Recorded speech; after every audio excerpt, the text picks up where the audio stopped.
Seguimos conversando con Leocenis García, editor y periodista de Sexto Poder. En la parte anterior estábamos conversando sobre ese derecho a la vida y pues le comentaba que he seguido a fondo sobre tu carrera como periodista y además sobre las fases que has estado acá en nuestro país. ¿Cuáles son las medidas cautelares que actualmente tienes? ¿En qué condiciones estás? Yo estoy como el país. Nosotros tenemos la libertad de las gallinas en el corral. Esa es la libertad del país. Y así estoy yo.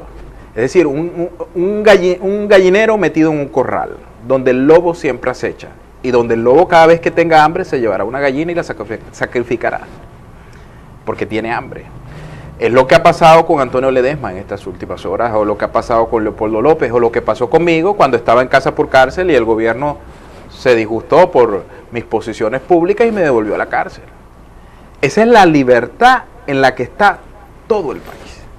Todo el país. Es decir, cualquier persona que nos está viendo puede ser ahorita secuestrada y no hay ministerio público que aparezca. Porque hemos perdido el país.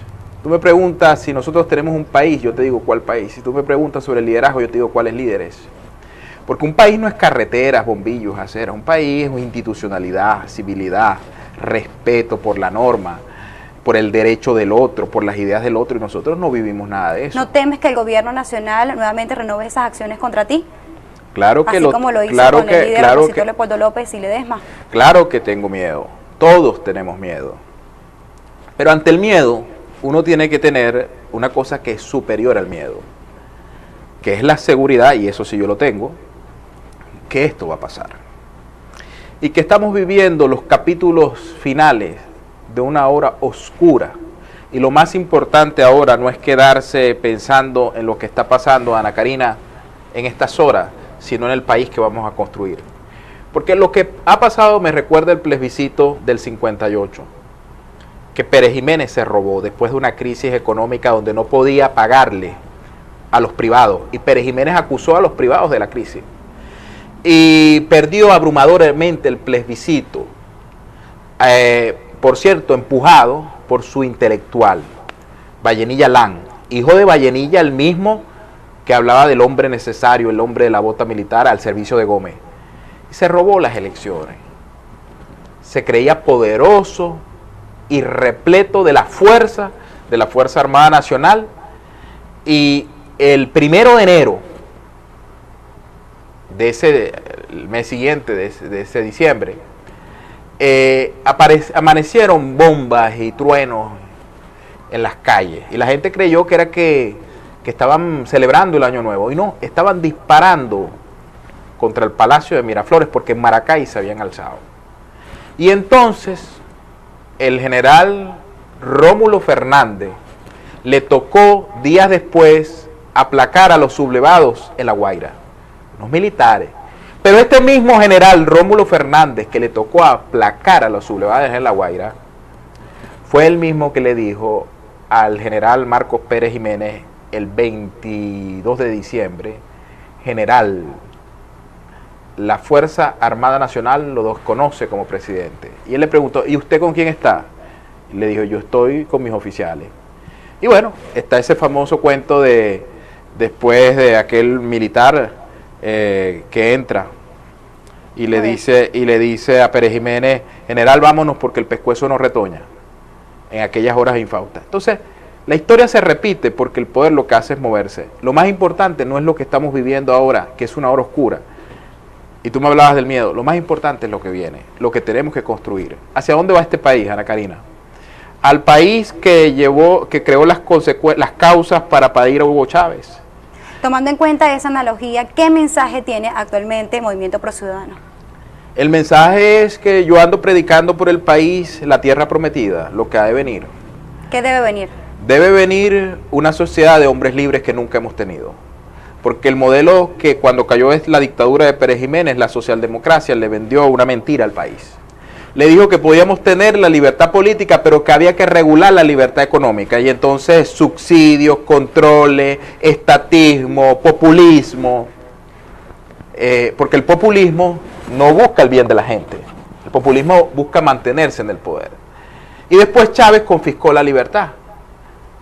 absolutamente. Y dijo el Estado soy yo, y convirtió al Estado en el gran empresario.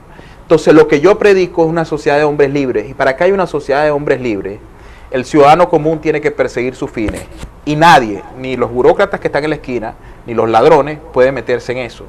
Es decir, que si tú quieres montar una empresa, el Estado no puede intervenir en eso. El movimiento, y que tampoco te puede condenar está en busca de política. O simplemente va a ser... Depende de que llama estuvo en búsqueda de política. Porque esto que yo hago es política. Lo que no hago es política partidista. Yo estoy... Tengo entendido que el Movimiento Pro Ciudadano no es político. Por eso se lo pregunto. Si van a estar vinculados netamente a la política, o está buscando quizás tener algún cargo en la política. Yo fíjate, yo no tengo aspiraciones políticas, tengo preocupaciones políticas. Dentro de estas preocupaciones políticas tengo muy claro qué es lo que hay que hacer en Venezuela, qué es lo que predico en este libro. Okay. El camino, ¿para dónde vamos a ir? A Haití, a Zimbabue, a Cuba, a Perú. ¿Cuál es el modelo que vamos a aplicar? ¿O vamos a ir a Hong Kong, a Japón, a Israel, a Inglaterra, Estados Unidos?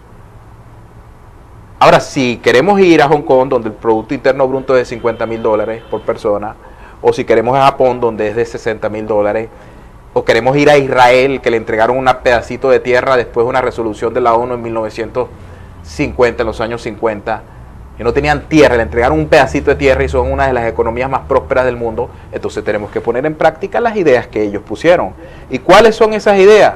Las ideas de las cuales no se han hablado en Venezuela, que son las ideas de libre mercado, de un Estado que cumpla su verdadera función. Y la única función del Estado es la que cumple en esos países, que es que ni te maten ni que te roben, que tú camines por las noches y nadie te va a robar, que tú salgas de tu casa y el Estado no te la va a expropiar, y que tú persigues tus fines económicos, y porque estés persiguiendo tus fines económicos, entonces no llega un grupo de burócratas que nunca han trabajado y entonces te expropian, te roban o te ponen más impuestos porque tú estás cometiendo el delito de prosperar.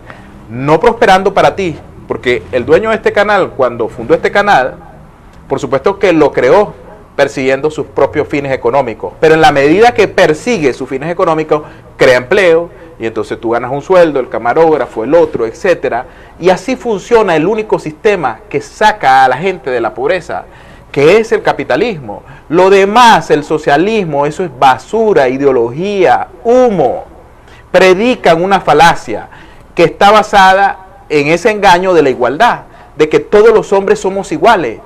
Entonces, bajo ese engaño, destruyen a Ana Karina, destruyen a Leoceni, destruyen a José y lo convierten en una cosa abstracta que llaman pueblo. Porque en el fondo no respetan al ciudadano y lo quieren convertir en una cifra, en dígito, que pueden manipular, como han manipulado el domingo esta consulta electoral. Entonces, lo que yo predico son las ideas que sacaron a Chile de una recesión, de una situación monstruosa, después de los años 70 en que la metió el socialismo de Allende. Y que la sacó gracias, no a Pinochet. Pinochet tuvo la valentía de llamar a una de las mentes más lúcidas del momento, que era Milton Friedman, y poner en práctica sus medidas económicas, lo que sacó al Reino Unido del atraso, de la recesión en que estaba gracias a Margaret Thatcher, lo que sacó a Japón.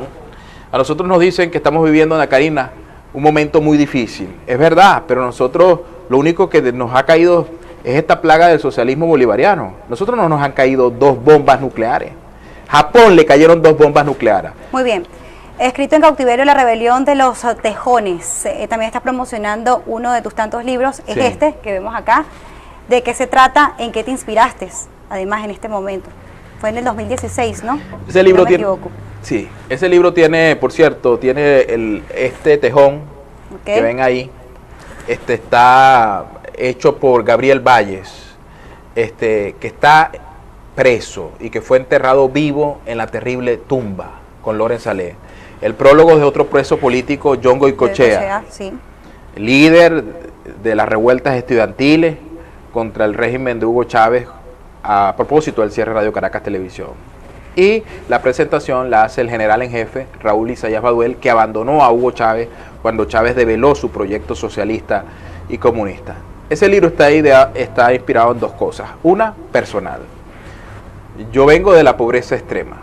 Yo no sé académicamente qué es la pobreza, ni conozco el hambre leyéndolo en los libros. Yo sé exactamente qué es la pobreza y sé exactamente qué es pasar hambre. Y luché para salir de allí, salí, monté un grupo editorial muy influyente en Venezuela, un grupo de empresas que el gobierno expropió, de manera que no sé tampoco académicamente cuán importante es el derecho a la propiedad. Lo sé exactamente porque me robaron. Pero tampoco sé académicamente cuán importante es el derecho a la libertad individual, a que tú vivas para ti y no para los otros. Lo sé porque me privaron de la libertad. Y esas ideas que están vívidamente en mí, es decir, que están naturalmente en mí, porque yo soy un hijo del pueblo, mi madre planchaba ajeno y mi padre era un buhonero, tiene una inspiración de una serie de ideas que han sido puestas por grandes líderes. El caso de von Mises y Hayek, que influyeron en Margaret Thatcher muchísimo. El caso de Ayn Rand, que era tan respetada por uno de los mejores presidentes de Estados Unidos, Ronald Reagan. El caso de Milton Friedman, que ayudó a la reconstrucción de Chile gracias a las ideas del libre mercado que Friedman llevó a práctica, influenciando en Pinochet. En Chile es que tenemos el Chile hoy del primer mundo. Esto lo podemos encontrar a través de la rebelión de los tijones. Okay. Al final, Ana Karina, es su libro sobre la libertad frente a la tiranía, sobre los que consideran que los ciudadanos son esclavos, súbditos, y quienes creemos que los ciudadanos están obligados y vinieron al mundo a ser libres. Y no hay mayor libertad que vivir sin la influencia del Estado. Que el Estado no te robe, que el Estado no te saquee, que el Estado no te persiga, que tú puedas usar tu dinero para tus fines, para tus empresas, para tus hijos, y que no haya un grupo de burócratas en una esquina que nunca han trabajado, sentados en un escritorio, muy bien, que pretendan vivir a costa tuya. Me queda muy poco tiempo y quisiera conocer la agenda que tienes a nivel del Estado. Bueno, mañana voy a estar en Mérida, en una agenda, de todo el día mediática, y al final de la tarde voy a estar en una asamblea ciudadana. ¿En qué sitio? En las Américas, en las Avenidas de las Américas. Estaremos con la gente, con la sociedad civil conversando. Bien, gracias por acompañarnos el día de hoy. Ana Karina, un placer tenerte acá en Veracidad. Bueno, éxitos en tus funciones. Sí. No me dijiste dónde podemos encontrar en todas las librerías, Tecniciencia, Nachos y Novedades del país las pueden encontrar. ¿Por las redes sociales? ¿Quizás algún portal por internet? No, todavía no está en Amazon. Es que es para que la gente lo compre. Muchísimas gracias, Leocenis García, editor y periodista de Sexto Poder. Gracias nuevamente por acompañarnos el día de hoy. Gracias a ustedes como siempre por la preferencia y por la sintonía. Que tengan un excelente día, se les quiere.